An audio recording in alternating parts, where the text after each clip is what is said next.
नाज़रीन, ईरानी सदर सां पेश आयल हेलीकॉप्टर हादसे जी शुरुआत जांच रिपोर्ट तैयार कई वई आहे। परॾेही मीडिया दावा कई आहे त जांच रिपोर्ट मूजिब ईरानी सदर जो हेलीकॉप्टर जबल सां टकरायो, जंहिं सबब उन में बाहि लॻी। हेलीकॉप्टर जे मलबे मां गोली लॻण जो को बि सबूत नाहे मिलियो। रिपोर्ट मूजिब वॉच टावर ऐं फ्लाइट किरियो विच में थियल ॻाल्हि ॿोल में कंहिं बि क़िस्म जी शक जी ॻाल्हि साम्हूं नाहे आई।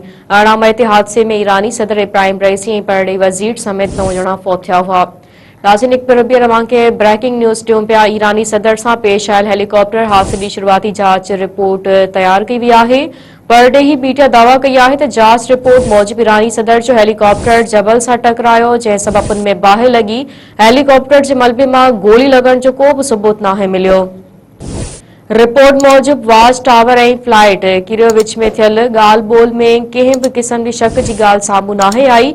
18 मई ते हादसे में ईरानी सदर इब्राहिम रईसी ऐं परॾेही वज़ीर समेत 9 ॼणा फौत थिया हुआ।